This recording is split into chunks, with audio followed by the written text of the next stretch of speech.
Yeah, they did, and if we'd have listened to them in the first place, we wouldn't be sitting here now. And that's why charities like Jack and Neuroblastoma Alliance keep fundraising. Here, Met and Essex police officers run a half marathon in New York. Richard Brown lost his son Jack to the disease, yet still running so that others might survive. He had survived the first year. There was no more applicable treatment in the UK. They couldn't define the disease, and he was sent home. It's very emotive. You've got, big burly cops here who have been reduced to tears. Parents shouldn't have to bury their children. Other European governments, like Greece for example, pay for their children to come to Sloan Kettering for treatment, but not the NHS, which leaves child cancer charities in the awful position of trying to pick which children they can pay to send here. Lily's a real inspiration to us.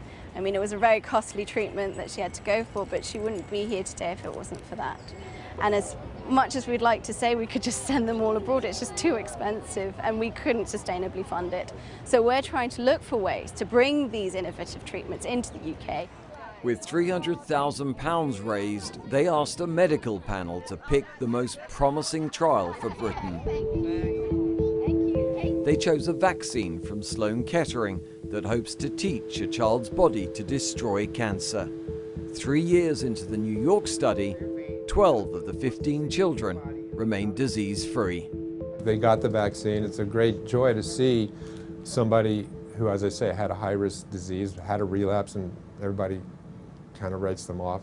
And here they are, disease-free, enjoying life, growing up like they ought to be doing, and that's our goal. By the end of the year, this trial will expand to the Bristol Royal Hospital for Children, available free on the NHS, the vaccine paid for by charity. Bringing a trial over to the UK, which otherwise would operate in North America, I think is transformational, actually, and it's entirely down to them. Without their funding, we would not be doing this study. It'll come to us eventually, but it'll come 5, 10 years after the event. But that will be too late for these families. Although promising, the doctor understands why the NHS left the charity to buy the vaccine. How could you spend this amount of money on something which is unproven? We're going to treat 12 patients with this money. That expense is unsupportable. So it's a matter of priorities, and it's a matter of what can realistically be brought into the NHS without breaking the budget. But there are still 13 patients who are alive out of the 15, and I'd rather be in that group than perhaps the trial that says 3 children out of 15 are still alive. In this case, we have very, very few genes that are altered. Britain's Institute of Cancer Research welcomed the charity paying for a vital trial because drug companies often see no profit in testing their best drugs on rare child cancers. The numbers just aren't there. Certain cancer drugs which are active in adult cancers are not required to be tested in children and therefore are not available for clinical trials. Less than 25% of those drugs have reached children. That's frustrating for clinicians, it's frustrating for parents. I can't do big circle. Can't you? I can't. No. So against all these odds, Lily is well and back home. But it's not all been smooth sailing. The American doctors that reversed the NHS's terminal diagnosis asked only that the UK then provide them with regular simple MRI scans. We've come back thinking her follow-up is just going to be MRI. And then, they were saying no, they didn't agree with it, that, they don't do that for their children over here. The best you can do for that child is to carry out a few tests every 3 or 4 months, whatever it might be, for a couple of years, so that if you find something, it's a better chance of getting it under control. Charity had raised over £1 million to save Lily, but the NHS wasn't supplying a £1,000 scan. Only when the McGlashan's MP demanded it was an appointment finally offered. It was really difficult, to trust the British doctors again. But, a plan has come up now, so things are a lot better. And she's changed the protocol here as well. It's just amazing that they're starting to bring the treatment over here. Well, it's not just that. They're not just getting one of the treatments. They're getting the latest treatment. They're getting the most advanced treatment. Not all trials succeed, but it's little miracles like Lily that now put so much hope on the one in Bristol. I love it. I just love watching her love life. Couldn't ask for nothing more.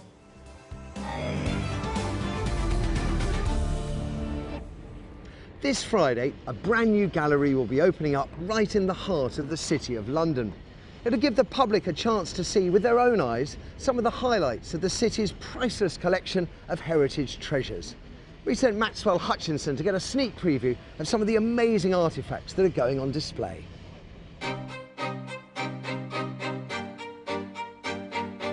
The City of London, the capital's financial hub, but also its historic heart. Tucked away between the skyscrapers and trading floors is the Guildhall, the powerhouse of the ancient city, and today the headquarters of the City of London Corporation. I'm in the basement of the Guildhall Art Gallery, where they've just created a new heritage gallery. Now, it might not look very much at the moment, but for everybody that loves London as much as I do, it's going to be very exciting. I'm in great anticipation of the wonderful archives that are going to be on display here. The treasures going into the gallery will be selected from the city's vast historic collections, kept safe at the London Metropolitan Archives in Clerkenwell. There are going to be about 8 to 10 items that we will always have on display on a rotating basis, and they'll be our extra special treasures. They will never have been on this kind of permanent display before. At the core of the new collection will be an extremely rare copy of probably the most famous document in all of English history. This is one of our special iconic documents. This is a Magna Carta. It's very well preserved, isn't it, after all this time? It is, and it's really because it's been preserved in one place by one organisation for 800 years. For the 13th century, only 17 copies actually survive, of which this one is generally accepted to be in the best condition. Magna Carta was first issued in 1215 to prevent civil war between King John and his rebellious barons. It contains some earth-shattering ideas about liberty, justice and the rule of law, but it also established some important things about London itself. That little line along there is a clause saying that the City of London could maintain its ancient liberties and customs, and it's the only city that is named in Magna Carta. Well, it is a beautiful thing, but they made a mistake down here, a sort of post-it note stuck on it. People do say that. It is actually the covering note to the sheriffs of London. We've heard about the Sheriff of Nottingham and Robin Hood, but actually there were sheriffs of London. And there still are. There still are. Two of them. Two of them elected each year. One lives in the Old Bailey. That's quite right. Yes, yes indeed. Magna Carta may be taking pride of place in the new gallery, but there's another document going on display that's even older. It dates from 1067, so it's shortly after the Battle of Hastings, and it's another royal charter, but in this time it's from William the Conqueror to the City of London. It's tiny. It's incredibly tiny. What William's doing in the charter is confirming inheritance will continue. Each child be his father's inheritance taker. That's right. Oh, I see. So it's enshrining in law the inheritance that we now have. That's right. And also saying that he is not going to change He's the not law. going to nick it. He's not going to nick it. Exactly. But what else has been deemed worthy of display? When choosing what to put in the new gallery, the City Corporation are spoilt for choice. Here at the Metropolitan Archives in Clerkenwell, there are literally millions of books, documents and letters. So how do we choose? A little bit of celebrity status never harms. And celebrities don't come much bigger than the great bard himself. Charlie, what is this?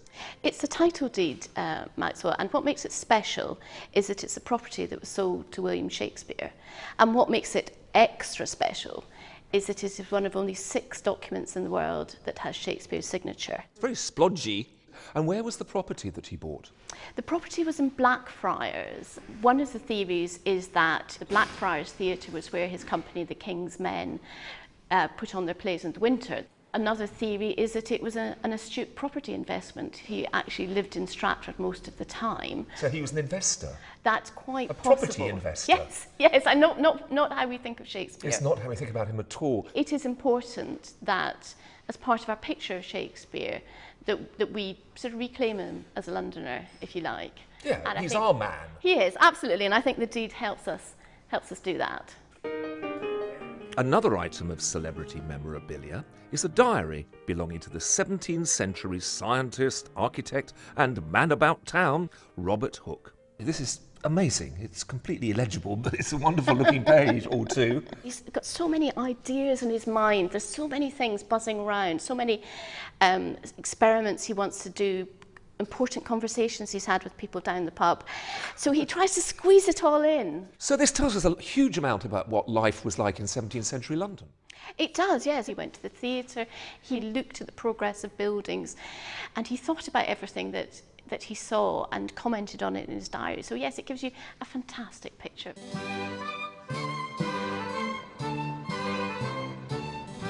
The treasures on display won't just tell us about the lives of the great and the good. They'll also reflect the cataclysmic events that have affected all Londoners over the centuries. This is a volume of minutes from the London County Council. It's their emergency committee, which they set up just after the outbreak of the First World War. A theme which comes up quite regularly in this volume is actually drinking among groups of women. Women? Yeah. Why? Well, presumably these are the young wives of the new recruits who've gone away, and now suddenly they're receiving the army income. The reports in here suggest that women have more money than they're accustomed to having. And as a result, some of them are actually spending quite a lot of time in the pubs. Oh, here we are. Drunkenness, particularly among women, is still on the increase. In the Old Kent Road, between 9:30 and 11 a.m, the women are now frequently seen. Oh dear, oh dear. From this Friday, the first set of treasures will go on display. They'll then change by rotation. In this modern city of steel and glass, it's useful to be reminded of the extraordinary stories that helped to make our city what it is today.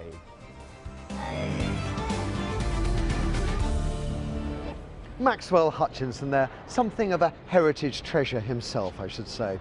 Now, if you want more information on that gallery, I'll give you the address in just a moment. But first, let's have a quick look at what's coming up on next week's Pension Special. We reveal how the biggest scam in the pensions industry is leaving victims penniless. There are numerous people who have said to me that they sometimes feel that the only way out of this misery is to commit suicide. We investigate why so many of us are turning our backs on pensions. Who has got a pension on the bus? Okay, who hasn't got a pension? Well, the first thing we've got to do is get millions of people into a pension at all, particularly starting with young people, and then we've got people to build on that basic minimum level. And could London be the best place to retire to? Older people are relaxed, they've learnt to deal with London, they can afford London, they like the pace, they like everything about it. And that's it from this week's Inside Out. If you've missed any of tonight's show and would like to catch up on the iPlayer, or would like more information about the Heritage Gallery, then head to our website. The address is bbc.co.uk/Inside Out, and then just click on London. Thanks very much for watching. I'll see you again next week.